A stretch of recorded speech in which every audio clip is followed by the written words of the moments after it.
नमस्कार दोस्तों, अहमदाबाद के विराट और जगमगाते नरेंद्र मोदी स्टेडियम में आज का नजारा किसी त्योहार से कम नहीं है। T20 वर्ल्ड कप के सुपर 8 में जब क्रिकेट की दो दिग्गज ताकतें भारत और दक्षिण अफ्रीका आमने सामने आई तो माहौल ऐसा था कि हर गेंद पर दिल की धड़कनें तेज हो रही थी। दुधिया रोशनी, हजारों लाखों फैंस का शोर और मैदान के बीच टॉस के लिए खड़े कप्तान, एक तरफ दक्षिण अफ्रीका के एडन मार्करम और दूसरी तरफ भारत के सूर्य कुमार यादव। किस्मत ने मार्करम का साथ दिया और उन्होंने बिना देर किए पहले बल्लेबाजी का फैसला ठोक दिया। सूर्या ने हल्की मुस्कान के साथ अपनी टीम को मैदान पर उतारा, जैसे कह रहे हो अब देखो खेल। दक्षिण अफ्रीका की पारी की शुरुआत हुई और भारत की ओर से गेंद थामी मिस्ट्री स्पिनर वरुण चक्रवर्ती ने, लेकिन असली बिजली तो दूसरे ओवर में गिरी जब जसप्रीत बुमराह रनअप लेते हुए आए। पहली ही झलक में लगा कि कुछ खास होने वाला है। ओवर की चौथी गेंद फुल टॉस थी जिस पर क्विंटन डी कॉक ने चौका जड़ दिया। स्टेडियम में हल्की खामोशी छा गई, लेकिन बुमराह की आंखों में अलग ही कहानी चल रही थी। अगली गेंद 137 की रफ्तार से आती इन स्विंगर थी। डीकॉक ने बड़ा शॉट खेलने की कोशिश की, मगर गेंद थोड़ी नीची रही और सीधे लेग स्टंप उखाड़ते हुए निकल गई। बस फिर क्या था, पूरा स्टेडियम बुमराह के शोर से गूंज उठा। डीकॉक सिर्फ 6 रन बनाकर चलते बने। दबाव यहीं नहीं रुका। तीसरे ओवर में अर्शदीप सिंह ने कप्तान एडन मार्करम को जाल में फंसा लिया। ओवर पिच गेंद पर मार्करम ने हवा में शॉट खेलना चाहा, लेकिन बल्ले के निचले हिस्से से लगकर गेंद सीधी मिड ऑफ की ओर गई, जहां हार्दिक पांड्या ने बिना कोई गलती किए कैच लपक लिया। मार्करम 4 रन बनाकर लौटे और स्कोर बोर्ड पर 15 रन के अंदर 2 बड़े झटके चमक रहे थे। अब मैदान में सन्नाटा नहीं बल्कि नीली जर्सी की गरज थी। ऐसे मुश्किल वक्त में रेयान रिकेल्टन ने हिम्मत दिखाई। उन्होंने छोटी गेंद को पड़ते हुए डीप फाइन लेग की दिशा में 78 मीटर लंबा छक्का जड़ दिया। मानो बता रहे हो कि मुकाबला अभी बाकी है, लेकिन सामने बुमराह खड़े थे और उनकी रणनीति किसी शतरंज के खिलाड़ी से कम नहीं थी। चौथे ओवर में बुमराह फिर आए और इस बार उन्होंने अपनी कारीगरी का असली नमूना पेश किया। तेज रफ्तार के बीच एक धीमी ऑफ कटर जो हवा में हल्का सा मुड़ी और पिच पर गिरते ही रुक गई। रिकेल्टन ने शॉट पहले ही खेल दिया। गेंद बल्ले के ऊपरी हिस्से से लगकर हवा में तैरती हुई मिड ऑफ पर खड़े शिवम दुबे के हाथों में समा गई। 7 रन बनाकर वे भी पवेलियन लौटे और 4 ओवर के अंदर ही दक्षिण अफ्रीका का स्कोर 3 विकेट पर 28 रन हो चुका था। उस वक्त मैदान का माहौल कुछ ऐसा था जैसे मुकाबला बस औपचारिकता भर रह गया हो। हर दर्शक को लग रहा था कि आज भारत दक्षिण अफ्रीका को बहुत छोटे स्कोर पर रोक देगा और मैच आराम से अपनी मुट्ठी में कर लेगा। लेकिन क्रिकेट वही खेल है जो हर पल कहानी पलट देता है। तभी क्रीज पर आए बेबी एबी के नाम से मशहूर निडर डेवॉल्ट ब्रेविस और अनुभवी फिनिशर डेविड मिलर। इन दोनों ने आते ही जैसे मैच की पटकथा अपने हाथ में ले ली। जब मिस्ट्री स्पिनर वरुण चक्रवर्ती अपना दूसरा ओवर लेकर आए तो मिलर ने साफ कर दिया कि अब दबाव एक तरफा नहीं रहेगा। पहली गेंदों को परखने के बाद उन्होंने लगातार 2 चौके जड़ दिए। एक तो बल्ले के बाहरी किनारे से निकलकर सीमा रेखा पार कर गया, लेकिन दूसरा मिड ऑफ के ऊपर से ऐसा शानदार शॉट था जिसने पूरे स्टेडियम को खामोश कर दिया। ये इशारा था कि मिलर आज रुकने वाले नहीं हैं। फिर वापसी हुई अर्शदीप सिंह की। उम्मीद थी कि वे रफ्तार से ब्रेक लगाएंगे, लेकिन किलर मिलर तो अलग ही मोड में थे। उन्होंने लेंथ को जल्दी भांपा, बैकफुट पर जगह बनाई और अपनी मजबूत कलाइयों के दम पर 2 लगातार चौके जड़ दिए। पावर प्ले खत्म होते होते स्कोर 51/3 तक पहुंच चुका था और मुकाबले में नई जान आ गई थी। 7वें ओवर में वॉशिंगटन सुंदर आए तो लगा स्पिन से काबू पाया जाएगा, मगर मिलर ने उन्हें भी सम्मान देने का मूड नहीं बनाया। एक फ्लैट गेंद पर उन्होंने एक्स्ट्रा कवर की दिशा में ऐसा तेज चौका जड़ा कि लॉन्ग ऑफ पर डाइव लगाते तिलक वर्मा भी बस देखते रह गए। दूसरी ओर ब्रेविस ने भी कदमों का शानदार इस्तेमाल करते हुए गैप में चौका निकालकर अपने इरादे साफ कर दिए। 9वां ओवर तो मानो फिल्म का क्लाइमैक्स बन गया। वरुण फिर गेंदबाजी पर लौटे और पहली ही गेंद पर मिलर ने आगे बढ़कर मिड ऑन के ऊपर से 95 मीटर लंबा छक्का जड़ दिया। अगली गेंद पर ब्रेविस ने बैक फुट पर जाकर लेट कट खेला, इतनी देर से कि फील्डर बस अंदाज लगाते रह गए। ओवर की आखिरी गेंद पर उन्होंने घुटना टेककर गुगली को सीधे गेंदबाज के सिर के ऊपर से 82 मीटर दूर पहुंचा दिया। वो शॉट ऐसा था कि कप्तान सूर्य कुमार यादव भी हैरान नजर आए। 10वें ओवर में हार्दिक पांड्या आए तो दबाव बनाने की कोशिश की, लेकिन एक नो बॉल ने कहानी फिर पलट दी। फ्री हिट पर मिलर ने एक्स्ट्रा कवर के ऊपर से एक और दमदार छक्का ठोक दिया। 10 ओवर पूरे होने तक दक्षिण अफ्रीका 84/3 पर पहुंच चुका था। शुरुआती झटकों से उबरकर उन्होंने मैच में जबरदस्त वापसी कर ली थी। मिलर सिर्फ 22 गेंदों पर 40 रन बनाकर नाबाद थे और ब्रेविस 18 गेंदों पर 24 रन के साथ जम चुके थे। इन दोनों की अर्धशतकीय साझेदारी ने अहमदाबाद के नरेंद्र मोदी स्टेडियम में बैठे हर दर्शक को एहसास करा दिया कि मुकाबला अभी लंबा चलेगा। भारतीय खेमे में चिंता की लकीरें साफ दिखने लगी थी, क्योंकि असली ड्रामा तो अब शुरू होने वाला था।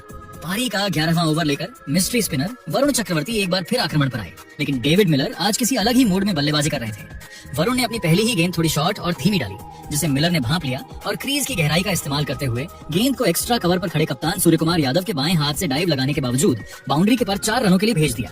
इसके बाद पारी का 11वां ओवर समाप्त होते ही कप्तान सूर्य ने गेंदबाजी में बदलाव करते हुए गेंद शिवम दुबे के हाथों में थमाई। दुबे का स्वागत डिवोल्ट ब्रेविस ने बेहद आक्रामक अंदाज में किया। जब दुबे ने एक जूसी फुल टॉस गेंद ऑफ स्टंप के बाहर फेंकी तो ब्रेविस ने अपनी शेप बनाए रखी और उसे लॉन्ग ऑन के ऊपर से 83 मीटर के एक विशाल के लिए भेज दिया।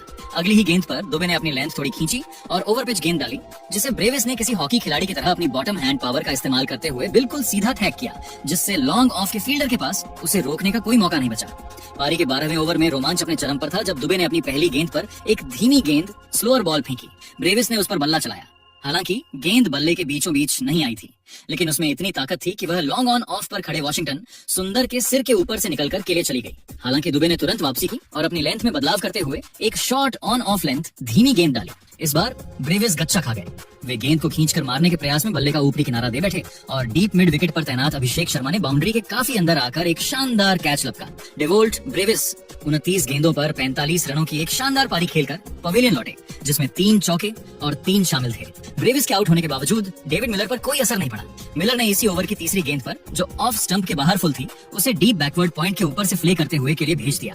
इसके साथ ही डेविड मिलर ने मात्र 26 गेंदों पर अपना अर्धशतक पूरा किया, जो विश्व कप के इतिहास में उनकी अब तक की सबसे बेहतरीन पारियों में से एक गिनी जा रही थी। 13वें और 14वें ओवर के बीच भारतीय गेंदबाजों ने थोड़े रन बचाए, लेकिन हार्दिक पांड्या जब 15वां ओवर लेकर आए तो मिलर ने फिर से अपने हाथ खोले।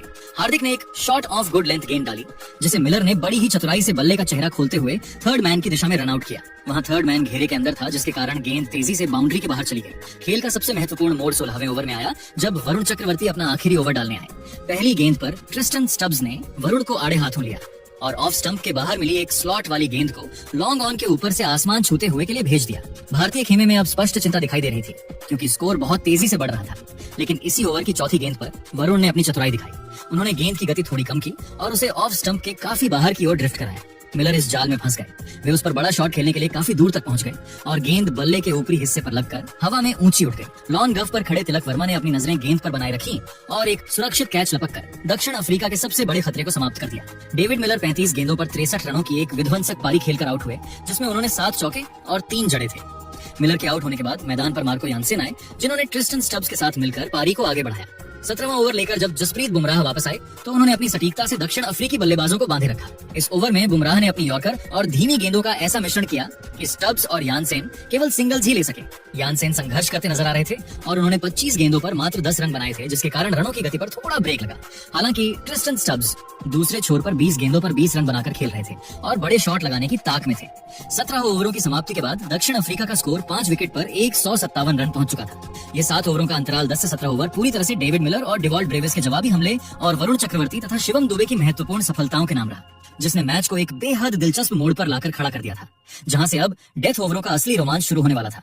अहमदाबाद के नरेंद्र मोदी स्टेडियम की उमस भरी रात में जब दक्षिण अफ्रीका की पारी अपने अंतिम 18 गेंदों के पड़ाव पर पहुंची तो मैच का रोमांच अपनी चरम सीमा को पार कर चुका था। 17 ओवरों की समाप्ति पर स्कोर 5 विकेट के नुकसान पर 157 रन था और मैदान पर मार्को यान के साथ ट्रिस्टन स्टब्स मौजूद थे। 18वें ओवर की शुरुआत करने के लिए कप्तान सूर्य कुमार यादव ने अपने भरोसेमंद तेज गेंदबाज अर्शदीप सिंह को गेंद थमाई। अर्शदीप ने आते ही अपनी चतुराई दिखाई और दूसरी ही गेंद पर यानसेन को अपने जाल में फंसा लिया। अर्शदीप ने एक लेंथ डिलीवरी डाली जो कोण के साथ दाएं हाथ के बल्लेबाज यानसेन के शरीर की ओर आ रही थी। यानसेन ने अपना फ्रंट लेग खोलकर मिड विकेट की दिशा में एक जोरदार प्रहार करने की कोशिश की, लेकिन गेंद बल्ले के अंदरूनी हिस्से पर लगकर हवा में ज्यादा ऊंची नहीं जा सकी। डीप मिड विकेट पर तैनात रिंकू सिंह ने बिना किसी गलती के एक बहुत ही आसान सा कैच लपक लिया। यानसेन मात्र 2 रन बनाकर पवेलियन लौटे और भारत ने अंतिम ओवरों में अपनी पकड़ मजबूत करना शुरू कर दी। इसी ओवर की 5वीं गेंद पर नए बल्लेबाज कॉर्बिन बॉश ने अर्शदीप की एक शॉर्ट गेंद पर जबरदस्त पुल शॉट खेलकर मिड विकेट बाउंड्री के बाहर चौका बटोरा, जिससे दक्षिण अफ्रीका ने 18 ओवरों के बाद 167 रनों का आंकड़ा छुआ। मैच का 19वां ओवर फेंकने के लिए दुनिया के सर्वश्रेष्ठ डेथ ओवर विशेषज्ञ जसप्रीत बुमराह वापस आए। बुमराह ने इस ओवर में गेंदबाजी की एक ऐसी मास्टर क्लास पेश की जिसे देखकर अहमदाबाद का पूरा स्टेडियम मंत्रमुग्ध हो गया। उन्होंने अपनी पहली 4 गेंदों पर केवल 3 रन दिए और फिर 5वीं गेंद पर एक जादुई दृश्य देखने को मिला। बुमराह ने सीधे स्टंप्स पर एक तेज तर्रार और सटीक यॉर्कर डाली, जिस पर कॉर्बिन बॉश ने अपना बल्ला नीचे की तरफ जोर से मारा। गेंद सीधे बुमराह की दाईं ओर हवा में उछली और बुमराह ने बड़ी ही सहजता के साथ अपनी ही गेंद पर कैच पकड़ लिया। मैदान पर थोड़ा संशय था कि क्या ये बम बॉल थी, लेकिन अंपायर के रिव्यू और रिप्ले में साफ दिखा कि गेंद बल्ले से लगकर सीधे बुमराह के पास गई थी। कॉर्बिन बॉश 5 रन बनाकर आउट हुए और बुमराह का यह स्पेल 4 ओवरों में मात्र 15 रन देकर 3 विकेट के साथ समाप्त हुआ, जिसने दक्षिण अफ्रीकी बल्लेबाजी की कमर तोड़ दी। पारी का अंतिम और 20वां ओवर फेंकने के लिए हार्दिक पांड्या आए, जबकि क्रीज पर अब दक्षिण अफ्रीका की अंतिम उम्मीद ट्रिस्टन स्टब्स और नए बल्लेबाज कगिसो रबाड़ा मौजूद थे। ओवर की दूसरी गेंद पर हार्दिक ने एक सटीक यॉर्कर डाली, जिसे स्टब्स ने डीप मिड ओनाई की तरफ धकेला। रबाड़ा ने दूसरा रन चुराने के लिए तेज दौड़ लगाई और हार्दिक गेंद को कलेक्ट करने में थोड़ी चूक कर गए, जिससे रबाड़ा रन आउट होने से बाल बाल बच गए। लेकिन इसके बाद ट्रिस्टन स्टब्स ने अपना रौद्र रूप दिखाया। तीसरी गेंद पर हार्दिक ने एक धीमी शॉर्ट गेंद डाली, जिसे स्टब्स ने बैकवर्ड स्क्वायर लेग की दिशा में पूरी ताकत से घुमाया। डीप से वॉशिंगटन सुंदर ने गेंद की तरफ दौड़ लगाई और स्लाइड करके उसे पकड़ने का प्रयास किया, लेकिन वे ना तो कैच पकड़ सके और न ही चौका रोक पाए। अगली गेंद डॉट रही, लेकिन 5वीं गेंद पर स्टब्स ने हार्दिक की लेंथ को जल्दी पढ़ लिया और लॉन्ग ऑन की बाउंड्री के पार एक विशाल जड़ दिया। अंतिम गेंद पर दक्षिण अफ्रीका को एक बड़े फिनिश की जरूरत थी और स्टब्स ने हार्दिक की गति का फायदा उठाते हुए गेंद को बैकवर्ड स्क्वायर लेग के ऊपर से एक और प्रचंड के लिए भेज दिया। स्टब्स की इस आखिरी ओवर की आतिशबाजी ने दक्षिण अफ्रीका के स्कोर को सम्मानजनक 187/7 तक पहुंचा दिया। अहमदाबाद के नरेंद्र मोदी स्टेडियम की रोशनी में जब 188 रनों का पहाड़ सामने खड़ा था, तब भारतीय टीम ने हिम्मत तो दिखाई, लेकिन किस्मत ने शुरुआत में ही आंखें तरेड़ दी। दूसरे ओवर में लंबे कद के तूफानी गेंदबाज मार्को यानसेन ने आते ही ऐसा वार किया कि पूरा स्टेडियम एक पल को शांत हो गया। पहले ही गेंद, अतिरिक्त उछाल और युवा तिलक वर्मा का आक्रामक इरादा नतीजा, बल्ले का बाहरी किनारा और गेंद सीधा दस्तानों में समा गई। पीछे खड़े थे फुर्तीले क्विंटन डी कॉक, जिन्होंने बिना गलती किए कैच लपक लिया। अंपायर क्रिस गैफनी की उंगली उठी, रिव्यू लिया गया, लेकिन अल्ट्रा एज ने सारी उम्मीदों पर ब्रेक लगा दिया। भारत सिर्फ 5 रन पर 2 झटके खा चुका था। ऐसे में क्रीज पर कदम रखते हैं कप्तान और दुनिया के नंबर 1 टी20 बल्लेबाज सूर्य कुमार यादव। आते ही उन्होंने बता दिया कि मैच अभी बाकी है मेरे दोस्त। यानसेन की रफ्तार को उन्होंने अपनी कलाइयों के जादू से मिड विकेट की ओर मोड़ दिया चौका। अगली ही गेंद पर कवर ड्राइव इतना नर्म और सटीक कि गेंद बाउंड्री के पार जाकर ही रुकी। स्टेडियम में फिर से जान लौट आई। फिर सामना हुआ रफ्तार के सौदागर कगिसो रबाड़ा से, लेकिन युवा अभिषेक शर्मा डरे नहीं। रबाड़ा की तेज गेंद को उन्होंने बड़े ही निडर अंदाज में रैंप शॉट खेलकर विकेट कीपर के सिर के ऊपर से भेज दिया। दर्शक झूम उठे। अगली गेंद फुल टॉस और उस पर भी करारा प्रहार। 5 ओवर तक भारत 30 के पार पहुंच चुका था और लगा कि अब गाड़ी पटरी पर लौट रही है। लेकिन क्रिकेट की कहानी सीधी रेखा में कब चलती है। यानसेन फिर लौटे और इस बार उन्होंने चालाकी दिखाई। नकल बॉल। अभिषेक ने शॉट तो खेला, मगर टाइमिंग ने धोखा दे दिया। गेंद आसमान में इतनी ऊंची उठी कि हर दिल की धड़कन रुक गई। मिड विकेट से कॉर्बिन बॉश और मिडोनन से केशव महाराज दौड़ पड़े। एक पल को लगा टक्कर होगी और कैच छूट जाएगा, लेकिन बॉश ने आखिरी क्षणों में संतुलन बनाकर गेंद को सीने से चिपका लिया। अभिषेक 15 रन पर लौटे और स्टेडियम में फिर सन्नाटा। अब जिम्मेदारी आई वॉशिंगटन सुंदर पर। स्पिनर महाराज के खिलाफ उन्होंने इरादे साफ करते हुए ओवर की आखिरी गेंद पर ऐसा गगनचुंबी छक्का जड़ा कि दर्शकों ने फिर उम्मीद की लौ जला ली। मगर ये खुशी ज्यादा देर नहीं टिक पाई। अगले ही ओवर में बॉश ने रफ्तार और स्विंग का जाल बिछाया। सुंदर ने कवर ड्राइव का जोखिम उठाया, लेकिन गेंद हल्की सी छूकर फिर से उसी सुरक्षित जोड़ी के पास पहुंची डीकॉक के दस्ताने। और एक और झटका। अहमदाबाद की रात में उतार चढ़ाव का यह सिलसिला जारी था। कभी चौकों की गूंज तो कभी विकेट गिरने का सन्नाटा। मैच अभी जिंदा था, लेकिन दबाव अब पूरी तरह भारत के कंधों पर आ चुका था। वॉशिंगटन सुंदर मात्र 11 रन बनाकर आउट हुए और भारतीय टीम मात्र 43 रन पर 4 विकेट खोकर पूरी तरह से बैकफुट पर आ गई। अब सारा दारोमदार कप्तान सूर और आने वाले बल्लेबाजों पर था, लेकिन दक्षिण अफ्रीकी गेंदबाजों ने मैच पर अपनी पकड़ को फौलादी बना लिया था। अहमदाबाद के नरेंद्र मोदी स्टेडियम में मौजूद लाखों दर्शकों की धड़कनें उस वक्त मानो रुक सी गईं, जब भारत की पूरी उम्मीदें और जीत का सारा दारोमदार कप्तान सूर्य कुमार यादव के कंधों पर टिका हुआ था। लेकिन मैच के 9वें ओवर में दक्षिण अफ्रीकी तेज गेंदबाज कॉर्बिन बॉश ने भारतीय प्रशंसकों के दिल तोड़ दिए और टीम इंडिया को वो सबसे बड़ा झटका दिया जिसकी कल्पना किसी ने नहीं की थी। बॉश ने अपनी पूरी ताकत झोंकते हुए 144.3 किलोमीटर प्रति घंटे की रफ्तार से एक सटीक लेंथ गेंद फेंकी, जो तेजी से अंदर की ओर आ रही थी। सूर्य ने अपनी ट्रेडमार्क शैली में गेंद को लेग साइड की ओर फ्लिक करके बाउंड्री के पार भेजने की कोशिश की, लेकिन गेंद की अतिरिक्त गति ने उन्हें छका दिया और वह बल्ले के निचले हिस्से यानी टो एंड पर लगकर हवा में तैरने लगी। मिड विकेट पर तैनात बेबी एबी डिवोल्ट ब्रेविस ने किसी चीते जैसी फुर्ती दिखाई और अपनी दाईं ओर एक लंबी तथा सनसनीखेज डव लगाते हुए उस असंभव से कैच को अपनी उंगलियों में जकड़ लिया। कप्तान सूर्य मात्र 18 रन बनाकर पवेलियन की ओर चल पड़े और भारत का स्कोर देखते ही देखते 5 विकेट पर 49 रन हो गया। स्टेडियम में पसरा सन्नाटा इस बात की गवाही दे रहा था कि मैच अब भारत के हाथ से लगभग निकल चुका है और दक्षिण अफ्रीका इस मुकाबले को रिकॉर्ड समय में खत्म करने की कगार पर पहुंच गई है। लेकिन जैसा कि कहा जाता है, क्रिकेट अनिश्चितताओं का खेल है। जब हार की दीवार सामने खड़ी थी, तब भारत के 2 सबसे खूंखार और अनुभवी पावर हिटर्स हार्दिक पांड्या और शिवम दुबे ने मैदान के बीचों बीच मोर्चा संभाला। इन दोनों ने तय किया कि वे इतनी आसानी से घुटने नहीं टेकेंगे। 11वें ओवर में जब स्पिन के जादूगर केशव महाराज अपनी सदी हुई गेंदबाजी से दबाव बना रहे थे, तब हार्दिक पांड्या ने अपने हाथ खोलने का फैसला किया। महाराज की एक फ्लाइटेड गेंद पर हार्दिक ने अपनी पूरी ताकत का इस्तेमाल करते हुए एक ऊंचा और लंबा शॉट खेला। लॉन्ग ऑफ पर खड़े ट्रिस्टन स्टब्स ने उस गेंद को रोकने के लिए अपनी पूरी लंबाई झोंक दी और बाउंड्री के पास एक डरावनी ड्राइव लगाई, लेकिन गेंद उनके पहुंच से ठीक ऊपर से निकलकर स्टैंड्स में जा गिरी। इसने भारतीय खेमे में नई जान फूंक दी। इसके अगले ही ओवर में दुनिया के सबसे खतरनाक गेंदबाजों में से एक कगिसो रबाड़ा वापस आए, लेकिन शिवम दुबे ने अपनी बाहुबली ताकत का मुजाहरा पेश किया। रबाड़ा की एक तेज तर्रार फुल लेंथ गेंद को दुबे ने बिल्कुल सीधा और गेंदबाज के सिर के ऊपर से बुलेट की रफ्तार से बाउंड्री की ओर धकेल दिया। गेंद इतनी तेजी से सीमा रेखा के पार गई कि किसी भी फील्डर को हिलने तक का मौका नहीं मिला। ये चौका दुबे के इरादे साफ कर रहा था। 12 ओवरों के संघर्षपूर्ण खेल की समाप्ति के बाद भारतीय टीम का स्कोर 5 विकेट के नुकसान पर 75 रन तक पहुंच चुका था। शिवम दुबे 11 गेंदों पर 14 रन और हार्दिक पांड्या 10 गेंदों पर 12 रन बनाकर क्रीज पर अंगद के पैर की तरह डटे हुए थे। हालांकि स्थिति अभी भी अत्यंत गंभीर थी, क्योंकि भारत को जीत के लिए अंतिम 48 गेंदों 8 ओवरों में 113 रनों की एक बहुत बड़ी हिमालय जैसी और लगभग नामुमकिन से दिखने वाली दरकार थी। आवश्यक रन रेट अब 14.12 के खतरनाक आंकड़े को पार कर चुका था, जिसका मतलब था कि हर ओवर में कम से कम 2 बाउंड्री लगाना अनिवार्य हो गया था। दक्षिणी अफ्रीकी खेमे की ओर से कगिसो रबाड़ा और केशव महाराज अपनी कसी हुई गेंदबाजी और सधे हुए फील्ड प्लेसमेंट से भारतीय जोड़ी को बांधने की पूरी कोशिश कर रहे थे। दूसरी ओर हार्दिक और दुबे की यह जोड़ी अब किसी ईश्वरीय चमत्कार और अपने स्वाभाविक आक्रामक खेल की उम्मीद में बड़े शॉट लगाने की सही गेंद की ताक में थी। अहमदाबाद का यह विशाल स्टेडियम, जहां की रोशनी अब और भी तेज चमक रही थी, एक ऐसे ऐतिहासिक और रोमांचक अंत की प्रतीक्षा कर रहा था जहां से भारत की वापसी की राह जितनी कठिन थी उतनी ही गौरवशाली होने की संभावना भी थी। अहमदाबाद के नरेंद्र मोदी स्टेडियम में जब भारतीय पारी के 12 ओवर समाप्त हुए तब स्कोर बोर्ड पर 5 विकेट के नुकसान पर 75 रन दर्ज थे। क्रीज पर मौजूद हार्दिक पांड्या और शिवम दुबे के कंधों पर 113 रनों का असंभव सा दिखने वाला बोझ था। 13वें और 14वें ओवर में दक्षिण अफ्रीकी गेंदबाजों ने अपनी पकड़ ढीली नहीं होने दी, लेकिन असली ड्रामा 15वें ओवर की पहली गेंद पर शुरू हुआ जब कप्तान मार्करम ने गेंद केशव महाराज को थमाई। हार्दिक पांड्या, जो अब तक संभल कर खेल रहे थे, ने महाराज की एक छोटी गेंद पर बैक फुट से बड़ा शॉट खेलने का जोखिम उठाया। गेंद बल्ले के निचले हिस्से पर लगी और लॉन्ग ऑफ की ओर हवा में टंग गई। वहां मौजूद ट्रिस्टन स्टब्स ने पीछे की ओर दौड़ते हुए गेंद को पकड़ा और जब उनका संतुलन बिगड़ने लगा तो उन्होंने बड़ी ही चतुराई से गेंद को हवा में उछाला, सीमा रेखा से बाहर जाकर वापस अंदर आए और कैच पूरा किया। हार्दिक 18 रन बनाकर पवेलियन लौटे और इसी के साथ भारतीय उम्मीदें धुंधली होने लगी। महाराज का यह ओवर भारतीय बल्लेबाजी के लिए किसी काल से कम नहीं था। इसी ओवर की तीसरी गेंद पर नए बल्लेबाज और टीम के संकट मोचन कहे जाने वाले रिंकू सिंह भी महाराज के जाल में फंस गए। महाराज ने गेंद की गति कम की और रिंकू ने उसे लॉन्ग ऑन की तरफ खींचने की कोशिश की, लेकिन गेंद फिर से वहीं पहुंची जहां ट्रिस्टन स्टब्स तैनात थे। स्टब्स ने अपनी दाईं ओर स्लाइड करते हुए एक और शानदार कैच लपका और रिंकू बिना खाता खोले आउट हो गए। भारत अब 7 विकेट खोकर पूरी तरह हार की कगार पर था। महाराज ने इसी ओवर की अंतिम गेंद पर अर्दीप सिंह को भी स्टब्स के हाथों कैच आउट कराकर ओवर में तीसरा झटका दिया।